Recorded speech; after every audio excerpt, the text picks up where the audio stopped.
제목을 한번 따라해 주시면 감사하겠습니다. 복음을 전하지 아니하면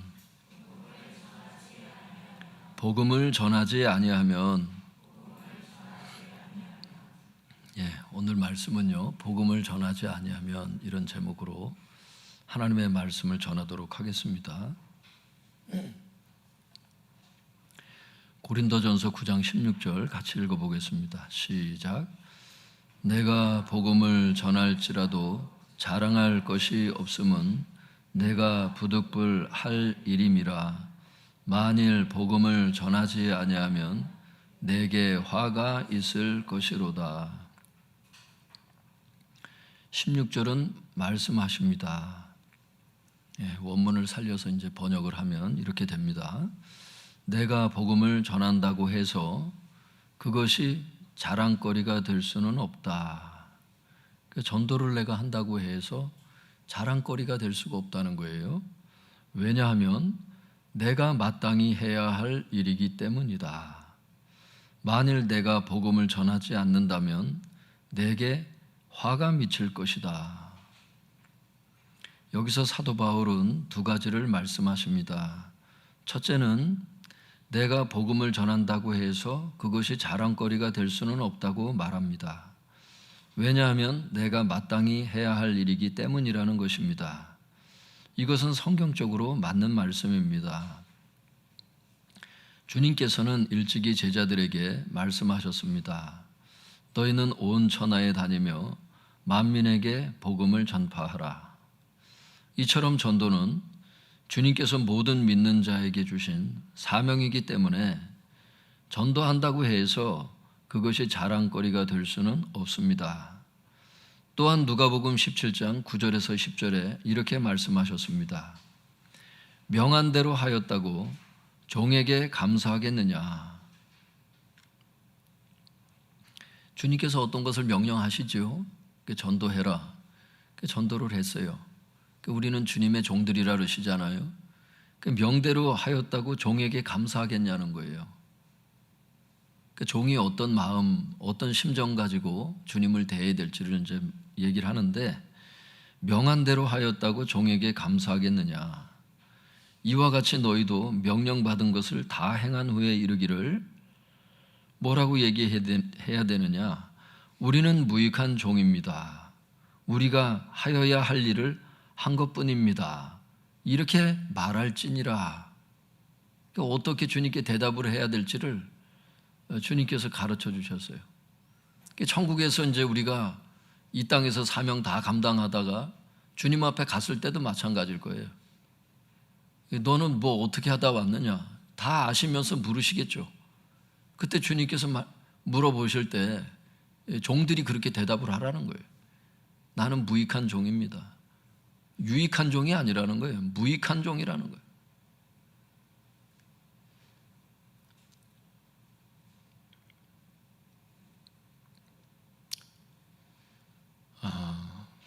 주님께서 예전에 저에게 이거를 깨닫게 해주신 때가 있어요. 주님께서 이거를 어떻게 저에게 깨닫게 해주셨느냐면, 저에게 말씀을 가르쳐 주신 목사님이 계셨는데, 수도원을 운영을 하셨어요, 그분이. 근데 그 제설기를 샀다고 해서 이제 눈이 많이 와서 그 골짜기까지 한 몇 킬로가 되는데, 그것을 그 시간이 이제 있는, 하여튼간 제가 이제 시간이 좀 있어서 먼저 이제 들어오는 사람이, 거기 이제 들어오는 사람이 그걸 좀 치워줘라. 다른 사람 좀 편하게 들어오게 부탁을 하셔서 처음으로 이제 누가 기증을 하신 처음 사용하는 그 제설기를 제가 그걸 가지고 이제 그 산을 넘어서 그 골짜기까지 몇 킬로가 되는 거를 그걸 치우는데, 한 중간쯤 가는데 그것이 자갈이 그쪽으로 들어가면서 그 제설기가 망가진 거예요. 양쪽으로 제설기라는 건 양쪽으로 이렇게 이제 눈이 들어오면 길을 치면 이제 양쪽으로 이렇게 모터가 작동되면서 양쪽으로 이제 이렇게 눈이 떨어지게 되는데, 이제 이렇게 막 이렇게 떨어지죠. 이렇게 하는데 한쪽으로만 나오는 거예요. 한쪽에 프로펠러가 나간 거예요, 이게. 하여튼 그래서 그 기계는 하여튼 그런 상황인데, 치우다가 한쪽으로 자꾸 치우치는 거예요. 이게 양쪽으로 이렇게 가야 되는데 한쪽이 이제 하여튼 망가지니까 기울어지는 거를 또 이놈을 잡고 또 기울어지는 거를 또 잡고 양쪽 길을 내야 되는데 한쪽 길만 내고 겨우겨우 왔어요. 거기를 몇 킬로가 되는 거를. 그러고 났는데 그 목사님이 오셔서, 제 전도사 때죠, 오셔서 제가 이제 상황을 얘기를 했더니 그럴 리가 없는데 이러면서 이렇게 했더니 이제 망가진 걸 발견하신 거예요. 처음 산 그 제설기를 제가 망가뜨린 거예요. 그리고 났더니 몇 킬로가 되는 거를 이렇게 치우느라고 고생했다, 이게 아니에요. 제가 꾸중을 듣는 거예요. 책망을 듣는 거예요. 그 순간 이게 깨달아지더라고, 이 말씀이. 이걸 얼마나 이제 이게 기울어지려고 한쪽으로 자꾸 가려고 하는 거를 또 잡아서 치우고 하다 보니까 얼마나 이걸 썼는지, 밥을 먹는데 이게 손이 이게 떨려가지고 밥을 먹을 수가 없을 정도예요, 이게. 바로 이제 그날 몸이 아프더라고. 이제 몸살이 확 오더라고. 아픈 채로 이제 그 밤을 지냈는데, 그 목사님께서 책망하셨다는 게 이게 잘못된 게 아니고, 제가 깨달은 게 뭐냐면, 주님께 내가 이럴 수 있구나. 뭘 수행하는 데 있어서 어떤 것을 하긴 해요. 하긴 하는데 하는 과정 속에서 잘못하는 게 많아. 마음가짐도 실수가 많고, 사람들을 대하는 데도 실수가 많을 수 있고. 여러분들은 그렇지는 않으세요? 주님께서 어떤 걸 시키시면 다 완벽하게 다 하세요? 완벽하게 그걸 사실 해야 다 된 건데, 한쪽만 치우잖아. 두 쪽 길을 다 치워야 되는데, 차가 들어오려면 사실은 양쪽 길을 다 치워야 되는데 한쪽 길만 시간이 되는 거야. 원하든 원치 않든 무익하더라고, 내가. 제가 깨달았어요. 아, 그렇구나. 왜 여기 보면은 이와 같이 너희도 명령받은 것을 다 행한 후에 이르기를. 명령받은 것을 다 나름대로 다 했다고 느끼는 거 아니에요, 주의 종들도. 혼날 일이 내가 어디 있겠어. 근데 혼날 일이 사실 많아요. 여러분 그거 아세요? 그 직장에서 뭐 지점장이다, 그 높은 직위에 있는 어떤 그런 지위에 있는 사람들을 볼 때, 제가 이제 우리 집사님들이나 이렇게 상담해 드릴 때 그런 얘기를 하고 나는데, 그 사람은 거기까지 올라갈 때는 밑에 다 경험해 보고 올라간 사람입니다. 잘 아십시오. 여러분, 이 높은 사람 입장에서 이렇게 그 어떤 바닥에서 그 장까지 딱 됐을 때는 사람들이 그 꼽아놓은 그 파일 철만 이렇게 딱 봐도 이 사람이 이직을 할 사람인지 안 할 사람인지 그 글씨만 봐도 딱 아는 거 아세요?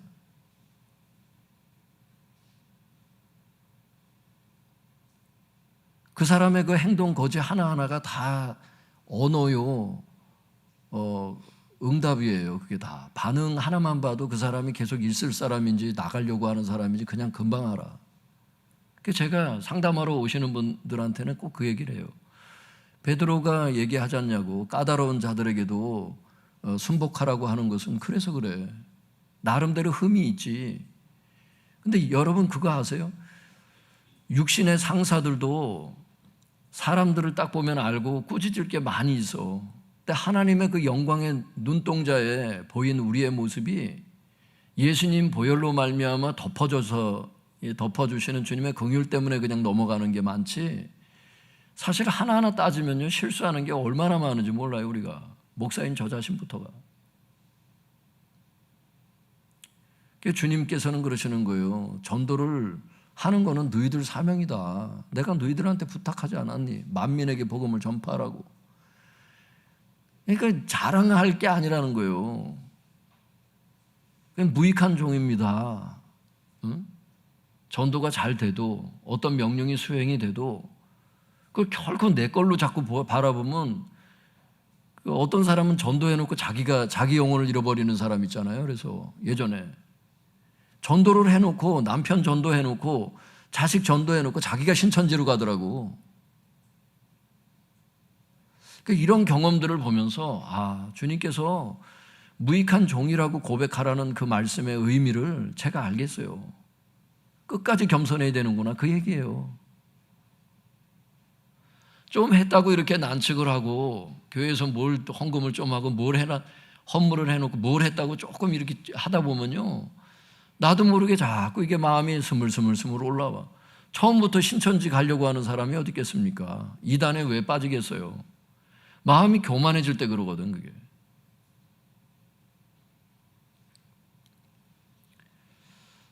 그래서 주님께서 하시는 말씀이 우리는 무익한 종입니다. 우리가 하여야 할 일을 한 것뿐입니다. 이렇게 대답을 하래요. 주님께서 대답을 어떻게 해야 될지 가르쳐 주셨어요. 그 밑에 보겠습니다. 사랑하는 성도 여러분, 전도는 주님께서 우리에게 주신 사명입니다.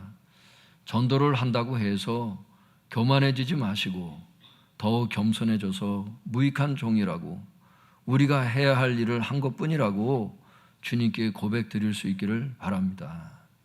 이제 그렇게 전도하시고 사명 감당하시면 주님께서 칭찬하세요. 착한 종이라고, 충성된 종이라고 이렇게 칭찬을 하세요. 그런 분들 될 수 있기를 축복합니다. 거기 보겠습니다. 둘째로 바울은 만일 내가 복음을 전하지 않는다면 내게 화가 미친다고 말했습니다. 복음을 전하지 않으면 화가 미친다고 사도 바울이 고백하고 있어요. 성경에 보면 이와 유사한 말씀들이 있습니다. 에스겔 말씀 같이 읽어보겠습니다. 시작. 인자야, 내가 너를 이스라엘 족속의 파수꾼으로 세웠으니 너는 내 입의 말을 듣고 나를 대신하여 그들을 깨우치라.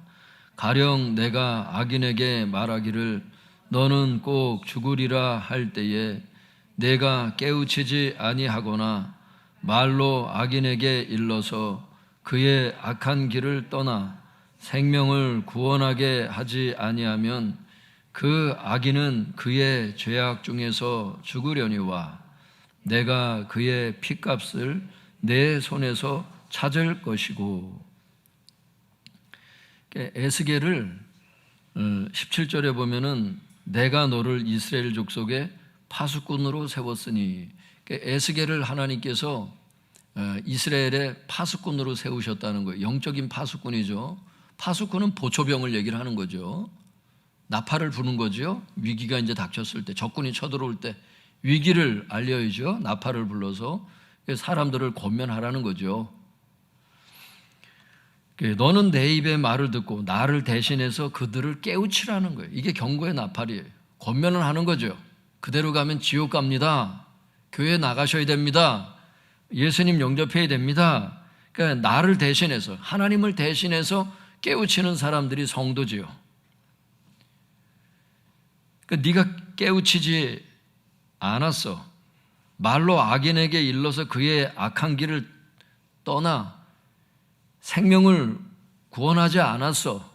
그러면은 내가 그의 핏값을 내 손에서 찾을 거라고. 그 사람은 죄악 중에서 죽어서 지옥 가겠지만 그 핏값은 내가 너에게서. 왜냐하면 나팔을 네가 안 불었기 때문에. 그 보초병 역할을 안 했으니까. 그 말씀하시는 거예요. 그 밑에 보겠습니다.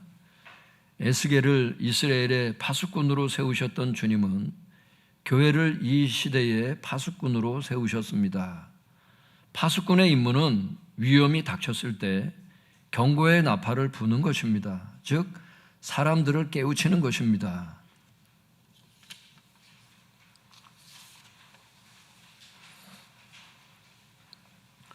그래서 하나님께서는 파수꾼들에게 말씀하십니다.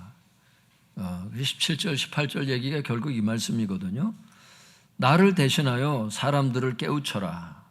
내가 나팔을 불지 않아서 불신자들이 죽게 되면 내가 그의 핏값을 내 손에서 찾을 것이다.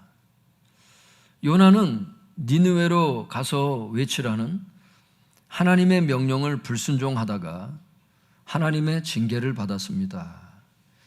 이 니느웨가 아수르의 수도였어요. 우리 학생들 세계사 시간에 아시리아를 배우잖아요. 그게 아수르예요. 그 수도가 니느웨였다고. 그 아시리아가 무슨 짓을 했냐면 이스라엘을 와가지고 완전히 황폐화시켰어. 요나는 이스라엘 사람이잖아. 이스라엘의 원수 아니야, 아수르가. 그런데 그 수도에 가가지고 니느웨 사람들을 전도하래, 회개시키래. 요나가 열받았잖아요. 그래서 하나님 명령에 불순종했잖아요. 다시스로 가는 배를 탔잖아. 니느웨로 가는 배를 타야 되는데 그 당시 배 밑창에서 잠을 자고 있었잖아요. 그러니까 하나님께서 요나를 바다에 사람들이 들어서 빠치도록 하기 전까지 계속 힘들게 하시잖아. 풍랑이 오고 계속 불순종할 때 계속 풍랑을 보내시잖아. 그 길이 아니라고. 그러니까 어떤 거는 사탄을 물리치고 막 가야 되는 때가 있어요. 그 풍랑도 같은 풍랑이 아니에요. 예수님께서 고물을 베고 주무셨을 때 그 풍랑이 일었던 거는 그건 악한 영들의 역사지. 잠잠해라, 이게 쫓아내면 되는 건데, 어떤 삶의 풍랑은 불순종 때문에 오는 풍랑이 있거든요. 요나가 그래서 그 전도를 거부하다가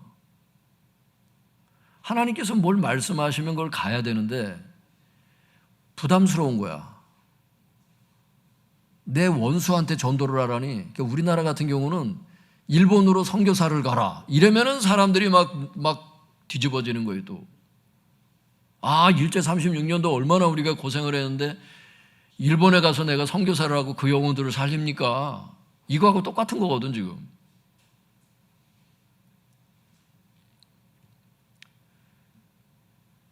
도쿄에 가가지고 복음을 전해라. 나고야에 가가지고 복음을 전해라. 열받는 거죠. 하나님의 풍랑이 계속 오잖아. 나중에 막 배에 돈 될 만한 것도 다 버리잖아요. 짐들을 다 버리고 배를 가볍게 하려고. 침몰하기 직전이니까 안 되다. 나중에 제비뽑기를 하잖아요. 누구 때문인가 알아보자고. 그러니까 요나가 딱 당첨이 되잖아. 요나를 빠뜨리니까 풍랑이 잠잠해지잖아. 큰 물고기에 들어가가지고 3일 밤낮으로 그냥 죽을 고생을 하다가 회개하니까 이제 그 큰 물고기가 그냥 토해내가지고 니느웨에 가가지고 이제 복음을 전하죠. 그때 그 사람들이 그냥 회개해서 수많은 영혼이 구원을 받은 것을 알 수 있기를 바랍니다. 그래서 요나는 그래서 하나님의 징계를 받았어요. 불순종하다가. 이처럼 사도 바울은 복음을 전하라는 하나님의 명령을 불순종하면은 자신에게도 화가 미친다는 것을 알았습니다. 우리도 마찬가지입니다. 지금 주님께서는 우리 교회에게 전도하라고 말씀하셨습니다. 그래서 우리가 순종하는 마음으로 총동원 전도주의를 감당하고 있습니다. 바라기는 이런 주님의 명령을 못 들은 사람처럼 불순종하지 않기를 바랍니다. 이런 주님의 명령과 아무 관계가 없는 사람처럼 무관심하지 않기를 바랍니다. 오직 총동원 전도주의를 잘 순종함으로 화가 미치지 않기를 바랍니다. 이런 이야기가 성도님들 되게 부담스러울 수 있어요. 부담스러우라고 사도 바울이 내가 복음을 전하지 아니하면 내게 화가 있다 이 얘기를 하는 게 아니에요. 성경에.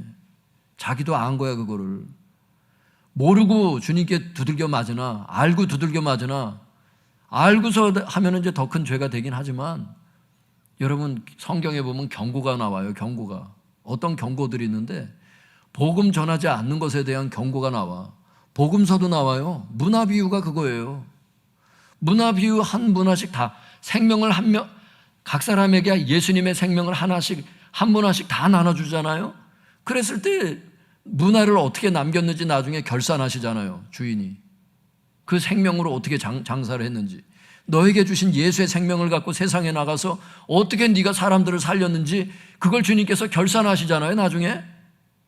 이게 과한 얘기가 아니에요. 제가 드리는 말씀이 성경에 보면 그 문화 비유에서 장사 안 한 사람 보세요. 전도 게으르게 그래서 사람들한테 문화 남기지 않는 사람 보세요. 어떻게 되는지. 여러분, 이게 살 떨리는 얘기를 지금 제가 하고 있는 거예요. 사실은 이게 부드럽게 얘기를 하더라도 이게 성경에 보면 쉽지 않은 얘기예요. 가족들이 뻔히 예수님 믿지 않으면 지옥 가는 거 알면서 머리로는 알아. 근데 지옥에 가더라도 그냥 뻔히 구경만 하고 가만히 있어. 그냥 중보기도도 안 하고 마음에 급함도 없고 그냥 목사님이 그냥 전도 그 작정 명단 전도 작정하라고 그러고 명단 가지고 기도하자 해도 노력도 안 하고 아무것도 안 해. 이렇게 가면은 안 된다는 거예요, 성도님들. 하나님께서 멍석을 깔아놓으실 때 열심히 추수해야지. 추수 때 자는 자들은 부끄러움을 끼치는 아들이라는 거예요. 추수라는 것은 그 철이 딱 지나면 안 되는 거예요. 어제 이제 벌초 갔다 왔는데 얼굴 좀 탔나요, 제가? 너무 열심히 안 했나? 벌초를 하고 나서 날씨가 어제도 저기 강원도 쪽은 더웠거든요. 다른 쪽은 모르겠는데 그 다 끝나고 나서 농사 짓는 어른들은 다시 가서 농사를 짓더라고. 그래서 내가 속으로 내 대단하다. 왜냐하면 지금 이 추수 때니까요. 밤알이 얼마나 떨어지는지 그냥 사모님이 불과 몇십 분 주셨는데 밤을 이만큼을 주셔서 우리 선산에서 그냥 바로 방앗간에 가서 다 돌렸잖아. 그냥 다 하얗게 까가지고 어머니 다 드리고 온 것을 알 수 있기를 바랍니다. 몰라도 돼요. 몰라도 되는데 그래도. 그러니까 요 추수 때가 바쁜 거야. 그저 농부들은 요 때 빨리 타작하고 요 때 막 다 해야 되는 거야 지금 막. 다음에 전도하면 되지 뭐. 영적인 시즌이 기다려주질 않아요. 요 어떤 뭔 이유가 있는 거야 지금 요 때. 요 때 해야 되는 거야. 요 때 추수를, 영혼 추수를. 그러니까 지금 이 자연 만물도 하나님께서 보여주시는 다 설교잖아요. 예수님께서 그래서 만물을 놓고 설교를 많이 하셨는데 들의 백합화를 봐라, 새를 봐라. 가을에 추수하지 않는 자는 부끄러움을 끼치는 아들이라는 거예요. 그러니까 하나님께서는 말씀하시는 거예요. 지금은 너희 교회에 추수의 계절이 왔다. 지금은 추수를 해라. 다른 때는 어땠는지는 몰라도 지금은 추수가 될 것이다. 추수를 해라. 주님께서 말씀하신다고. 그때 빨리 캐치하셔야 돼. 영적인 그것을. 성도님들은 아시겠지만 제가 책상에 앉아서 펜딱 올리면서 요 때는 좀 전도 좀 할까? 3개월 후에는 뭘 좀 해볼까? 체육대회를 해볼까? 제가 이런 스타일이 아니잖아요, 성도님들. 지금 13년 만에 주님께서 이걸 총동원 하라 그러실 때 13년 만에 제가 지금 이 총동원을 하는 건데 여러분 이게 빨리 캐치하셔야 돼. 이게 뭐가 있구나. 빨리 이거 전도를 하고 내 전도 육촌 동생 저도 썼거든요. 어제 가서 나도 전도를 했잖아. 당숙한테 육촌이니까 오촌 아저씨한테 얘기를 해야 될 거 아니에요. 어디에 뭘 하고 물어보고 사전 작업을 해야 될 거 아니야. 저는 계속 기도를 해요. 여러분들도 위해서 기도하지만 저 자신을 위해서도 기도한다고. 제가 쓴 그 사람들 전도할 수 있는 기회를 주시고 전도의 문을 열어주시고 목사 자신이 순종을 안 하는데 성도가 어떻게 순종을 하겠어. 나도 해야지. 나는 여기에 예외가 된 사람이 아니잖아요. 제가 내 가족이 죽어가고 있는데 우리 성도님들께서 전도 작정도 하신 것을 알아요, 제가. 그리고 열심히 지금 하시려고 하고 기도도 하시고 이러는 걸 알고 있거든요. 하나님께서 기뻐하시는 것을 알 수 있길 바랍니다. 이런 분들 주님께서 칭찬하시는 것을 알 수 있길 바랍니다. 그때 주님 앞에 어떻게 하라는 거예요? 명령을 다 수행한 다음에 저는 무익한 종입니다. 제가 해야 될 일을 한 것뿐입니다. 이렇게 고백하라는 거예요. 그게 착하고 충성되다는 거예요. 넌 진짜 착하다. 넌 진짜 내 종이다. 너는 내 성품을 가졌다. 참 겸손하다. 네가 한 것을 다 해놓고도 넌 참 겸손하다. 주님의 상급이 있잖아요, 그 사람들에게. 또 내가 전도한 그 사람들이 지옥 가지 않고 천국을 맛보고 나중에 여러분들의 손을 잡고 눈물을 흘리며 고맙다 그럴 거야 아마. 내가 그때 교회 가자 그럴 때 그렇게 너한테 쌍욕을 하고 그렇게 승질을 내고 골내고 막 그랬던 거 미안하다고. 그땐 그걸 몰랐다고. 내가 몰라서 그랬어. 그때는 네가 그렇게 그냥 막 차도 태워주고 돈도 주고 그렇게 애를 썼는데 네가 나를 이용하려고 그러는 줄 알았어. 그때는 몰랐어. 나는 내가 알고 보니까 그게 아니구나. 너의 그 노력과 너의 그 비용과 너의 그 노력이 참 고맙다. 너 때문에 내가 구원을 받았다. 아마 감사할 날이 있을 거예요. 믿습니까? 제 친구가, 대학 친구가 안식일에 빠졌던 친구가 있어요.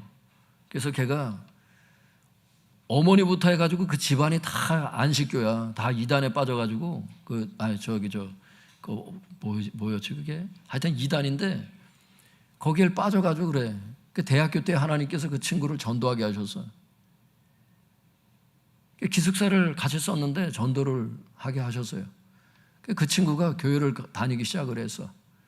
CCC 대표 순장을 하고 나중에는 대학원을 나와가지고 목사가 되어서. 할렐루야. 여러분, 이 전도라는 게 어떻게 되는 거냐면 자기 신앙 이력에 붙어요.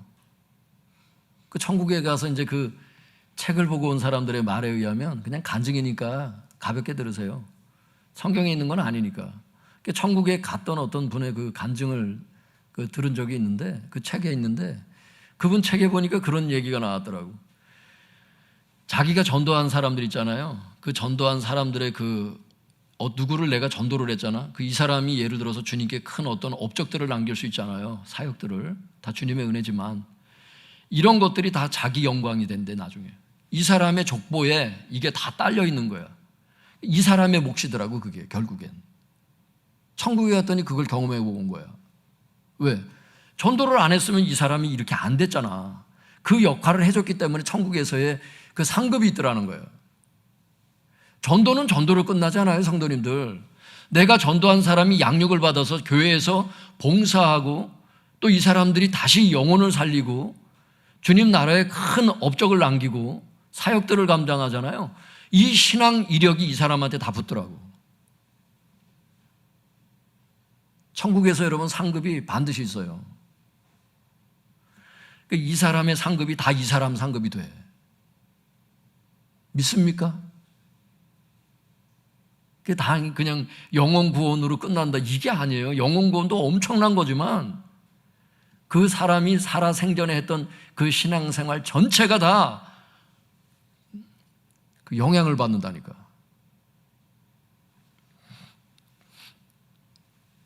청동원 전도주의를 잘 감당하셔서 화가 미치지 않는 이 정도가 아니라 정말 주님께 큰 상급의 주인공들 될 수 있기를 바랍니다. 그 밑에 보겠습니다. 빌리 그레함 목사님은, 여러분 빌리 그레함 목사님이 얼마나 전 세계적으로 여러분 훌륭한 목사님이에요. 빌리 그레함 목사님이 그의 책에 그 자서전에 보면 이렇게 얘기하는 대목이 나와요. 제가 이분 자서전이 진짜 이래요. 성경 두께만 해 이게. 그걸 저도 읽었는데 거기 보면 이렇게 나와요. 전도의 추수는 언제나 절박합니다. 왜 절박해? 전도를 하느냐 안 하느냐에 따라서 운명이 바뀌니까 그런 거예요. 전도의 추수는 언제나 절박합니다. 개인과 국가는 매 순간 그 운명이 결정되고 있습니다. 하나님은 그리스도의 심판대에서 얼마나 기회를 잘 살려 이 책임을 수행했는지 우리에게 물으실 것입니다. 그리스도의 심판대에 선다는 거예요. 우리가 그때 하나님께서 우리에게 질문하신다는 거예요. 얼마나 기회를 잘 살려서 전도 책임을 잘 수행했느냐. 다시 말해서 우리는 그리스도의 심판대에 서게 된다는 것입니다. 그 심판대에서 하나님께서 우리에게 부르신다는 거예요. 얼마나 기회를 잘 살려서 전도의 책임을 수행했느냐. 이 하나님의 질문 앞에 최소한 저는 불순종했습니다, 저는 무관심했습니다 라고 대답하지 않기를 바랍니다. 그래서 화가 미치지 않기를 바라고 거기서 더 나아가 아까 말씀드렸던 대로 상급의 주인공들 될 수 있기를 바랍니다. 우리 기도문 한번 읽고 마치겠습니다. 시작.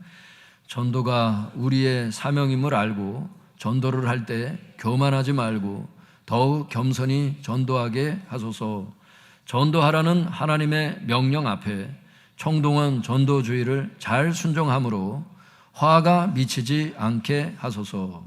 이번 총동원 전도주의를 통하여 많은 영혼이 구원받게 하소서.